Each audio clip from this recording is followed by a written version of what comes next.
Switzerland के पास navy क्यों है? ये स्विट्जरलैंड का मैप है। ये मुल्क हर तरफ से दूसरे ममालिक से घिरा हुआ है। ये बात हैरान कर देने वाली है कि जब स्विट्जरलैंड के पास समंदर ही नहीं है तो फिर नेवी क्यों है। चलिए आज हम आपको बताते हैं कि ऐसा क्यों है। स्विट्जरलैंड के अलावा बोलेविया, मंगोलिया, लाओस और पैराग्वे जैसे मुल्क जिनके पास समंदर नहीं है फिर भी इनके पास नेवी यानी बहरी अफवाज है। लेकिन ऐसा क्यों है? अगर आप मेरे चैनल पर नए हैं तो प्लीज इस चैनल को सब्सक्राइब कर दें। ऐसे ममालिक जिनके पास समंदर नहीं होता उनको लैंड लॉक्ड कंट्रीज कहते हैं। लैंड लॉक्ड कंट्रीज ऐसे ममालिक होते हैं जो चारों तरफ जमीन से घिरे होते हैं और इनको कोई भी समंदर नहीं लगता। आमतौर पर बहरी फौजें समंदरों में लड़ने के लिए इस्तेमाल की जाती हैं। वहीं से हमले होते हैं और वहीं से पेट्रोलिंग भी होती है। और फिर भी हमें ऐसे ममालिक नजर आते हैं जो कि समंदर नहीं रखते हैं लेकिन नेवी रखते हैं। इस वीडियो में मैं आपको 3 एग्जाम्पल दूंगा, मंगोलिया, बोलेविया और स्विट्जरलैंड की। हम शुरुआत करते हैं मंगोलिया से, जिसका मैप आप देख सकते हैं। मंगोलिया ऐसा बिल्कुल नहीं था। तकरीबन 700 साल पहले मंगोलिया बहुत बड़ा हुआ करता था और दुनिया की सबसे बड़ी बहरी अफवाज भी शायद मंगोलिया के पास ही थी। और यही नहीं, मंगोलिया का अंपायर इतना बड़ा था कि पूरा चाइना, आधा रशिया, पूरा अफगानिस्तान, ईरान वगैरह मंगोलिया का ही हिस्सा थे। और एक वक्त में तो मंगोलिया के पास 5000 से भी ज्यादा शिप्स हुआ करती थीं।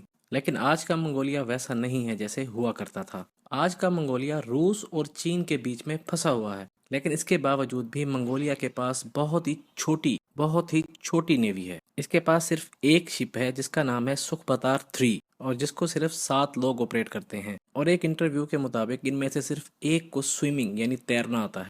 लेकिन क्यों? ये शिप रशिया और मंगोलिया के दरमियान एक छोटी सी नदी में ऑपरेट करती है, जहां ये शिप ऑयल की ट्रांसपोर्ट को ओवरलुक करती है। लेकिन बोलेविया की स्टोरी ज्यादा दिलचस्प है। बोलेविया के पास 173 शिप्स हैं और तकरीबन 5000 लोग इस नेवी का हिस्सा हैं। यूजली ये लोग छोटी नदियों में ड्रग ट्रैफिकिंग को लोकेट करते हैं। लेकिन मेनली बोलेविया की नेवी अलामती वजह से है, यानी सिंबॉलिक है, क्योंकि बोलेविया भी ऐसा नहीं था। क्योंकि तकरीबन 130 साल पहले बोलेविया लैंडलॉक कंट्रीज में शामिल ही नहीं होता था। फिर बोलेविया और चिली की जंग हुई जिसमें चिली ने बोलेविया का सारा समुद्री हिस्सा अपने कंट्रोल में कर लिया। तो इस तरह बोलेविया एक लॉक लैंड कंट्रीज में शामिल हो गया और बोलेविया इस बात को कभी नहीं भूला। तो बोलेविया की नेवी मेनली इसलिए आज भी मौजूद है क्योंकि उन्हें लगता है कि किसी न किसी दिन वो दोबारा अपना समुद्री हिस्सा चिली से वापस हासिल करने में कामयाब जरूर होंगे। लेकिन स्विट्जरलैंड का मामला बहुत ही अलग है। सिर्फ 1940 में स्विट्जरलैंड का ताल्लुक पूरी दुनिया से अलग हो गया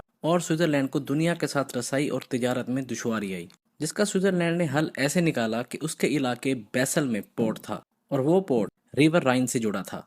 रिवर राइन एक बहुत ही पतला सा दरिया है जो कि सीधा नीदरलैंड निकलता है, जहां स्विट्जरलैंड अपनी तिजारत को फरोग दे सकता था। और स्विट्जरलैंड ने ऐसा ही किया। उसकी नेवी, जो कि मेनली आर्मी का हिस्सा है, ने इस इलाके को पेट्रोल करना शुरू किया ताकि तिजारत में आसानी हो। और स्विट्जरलैंड ने इस तरह नीदरलैंड के थ्रू पूरी दुनिया से कनेक्ट हो गया। ये इतना कमाल का हल था कि दूसरी जंग अजीम में भी स्विट्जरलैंड अपने मुल्क के लिए दरामदात और बरामदात दोनों करता रहा। स्विट्जरलैंड के पास इसकी नेवी एक बहुत ही प्रैक्टिकल रीजन के लिए है, यानी अमली वजह से है, जबकि बोलेविया के पास अलामती वजह से है और मंगोलिया के पास बस नाम की है। इससे भी कमाल की बात यह है कि तकरीबन हर लैंड लॉक कंट्री के पास कोई ना कोई रीजन है अपनी नेवी को ऑपरेट करने के लिए। नेक्स्ट ऐसी ही इंफॉर्मेटिव वीडियो के लिए मेरे चैनल को सब्सक्राइब करें।